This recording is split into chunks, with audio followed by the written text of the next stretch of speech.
Hi, this is Nicole, and today I want to talk about breaking generational curses. Generational curses are things that happen to you in your life, that are things that happen in the life the people that came before you. The generations before you went through the same things, and you were going through the same things as well. Generational curses could be something like poverty or sexual abuse or addiction, like shopping addiction or gambling or being raped or different. Oh, so many different things that could come under generational curses. Physical abuse, emotional abuse. No, lack of education, all kinds of things that can come underneath that. But generational curses are things that pretty much like either the patterns that you've experienced, you continue them because you see them, or sometimes you continue the same pattern because you don't even know it exists. I've noticed a lot of generational curses in my family, and I've been doing the work to be able to stop them in my family. When I was younger, there was a number of things that happened with when it came to sexual abuse and physical abuse, emotional abuse, all kinds of things. And those things have triggered me to realize that I want to improve my life and I want to stop them from happening to my children as best as I can. I can't predict their journey, but the best I can do is to stop my kids from going through some of the same things that I've been through. And that being said, it means that I have to actually focus on what is the root of it. So some of the things that I've been dealing with and getting rid of those generational curses are poverty, um, clutter, uh, sexual abuse, molestation, emotional abuse, um, meanness, yelling, parenting through anger and not through um, love. I've had to deal with so many different areas. I'm working on so many different areas that I am just breaking them left and right. Well, the way that you work through generational curses are to confront them. First of all, you have to be aware that they exist. That's the first thing. In order to even know how to move forward with anything, you have to know that it exists. The only way to know that is to recognize, wait, what's not working? What's not working in my life? Am I too mean? Am I too loud? Am I yelling? Am I not making enough money? Is there something that stops me? Like every time that I would go to start doing something in my life, to start something that was positive, there's a part of me that would almost stop myself. I just would stop. I wouldn't go forward. And I'm like, why do I keep having this block? Why do I keep going through these types of things? So I'm going to counseling for that as well. I have a life coach, I have mentors, I have friends that love me, and they all help me to get through these things. Having those people around you is so integral in the system, because if you don't have people around you that love you, treat you well, they will actually help to sabotage you and make you move backwards and stay where you are. Anyway, that's another video. So when it comes to breaking generational curses, in order to break them, first you have to know that they exist. Find out what's not working. If it's not working in your life, like, what is this? What is not working? So for me, one of the areas that's not working is me being mean to my children, to myself, to my husband, to whoever else. I've had to work on that, and the way that I worked on it is recognizing that it exists. My husband used to say to me, "Oh, you're mean," and I'm like, "No, I'm not. You're mean." In my mind, I'm thinking, and I say it to him, I tell him I'm not mean, but I was mean, and I probably still am. But I got something I'm working on. I've increased it. I've improved upon my meanness about 50 to 90%, somewhere in there. Um, Excuse me, yelling at my kids. Now, it's something that's pretty normal in our community, in the black community, probably in your community, white, black, Asian, I don't know, whoever yells at their kids is normal to you. But in my community, it's something that's not abnormal for your parents, moms, dads, to yell at their children. That's just accepted. But I wanted to not yell as much. It was something that was done to me, done to people before me. It's not normal. It's not abnormal at all. It's very normal. But I wanted to change that. So my idea is, okay, how do I fix this? So I said to myself, where am I on a scale from 1 to 10? I'm at like an 8, which is kind of high. Where 10 is bad and 1 is good, then that's high. But I wanted to improve upon this. Now, my 8 is not like somebody else's 8. I know people that if they're at an 8, they are screaming and cursing at their children, calling them all kind of names out their name, all kinds of things. I don't do all that. But for me, my 8 was me yelling at them. And I didn't like it. I didn't like the meanness. And I didn't like me yelling at them. So I started working on it. I brought it to my attention, and I rated it.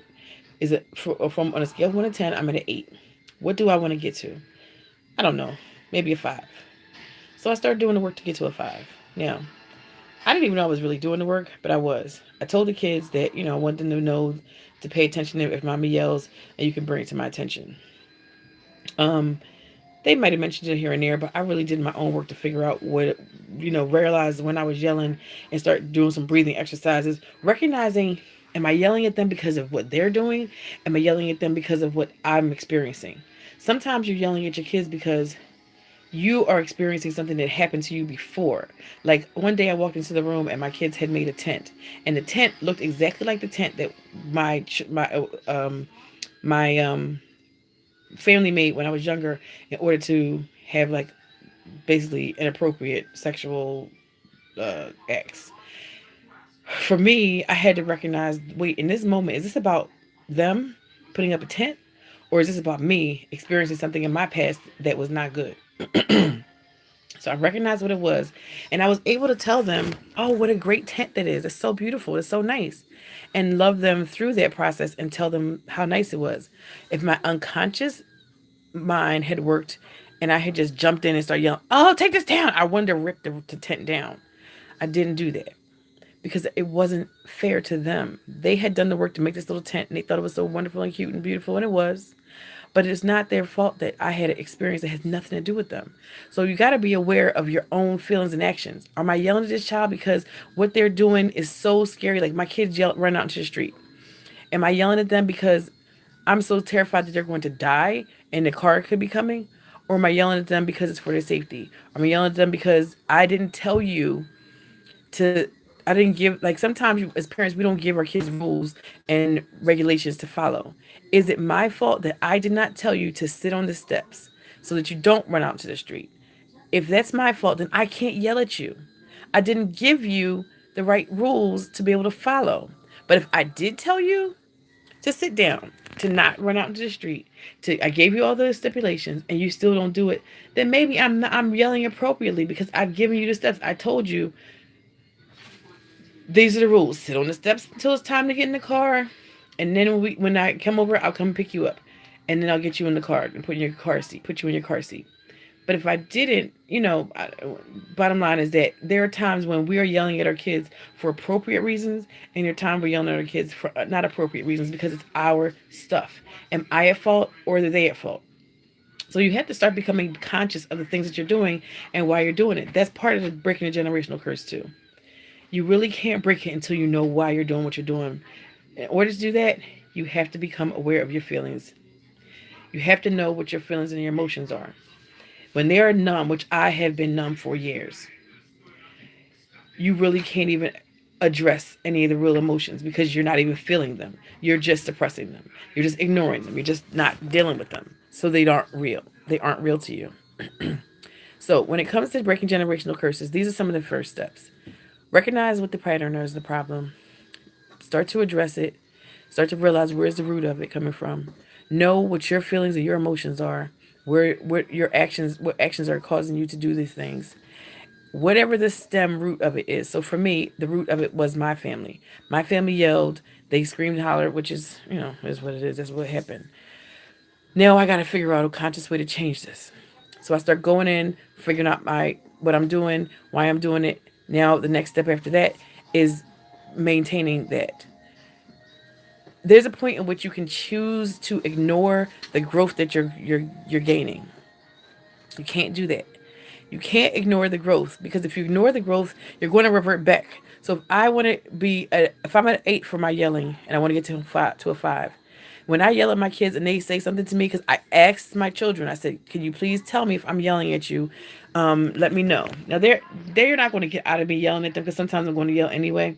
But if I'm asking you, which I did, ask them to tell me about this behavior, then I can't get mad at them if they say something to me. It might not be what you're dealing with your kids. It could be a friend or somebody to keep you accountable. That's what I had to do for my children in this situation. When they bring it to my attention, now I have to say, okay, am I really yelling excessively? And I realized the times that I was. So I had to calm down, breathe my way through it,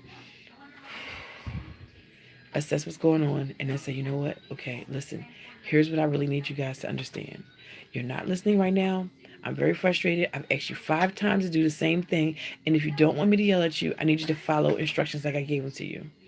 That's what you might have to do. Figure out the right way to talk to your children. This is just my example, but I'm saying whatever your generational curse is, you'll be figuring it out in your own way.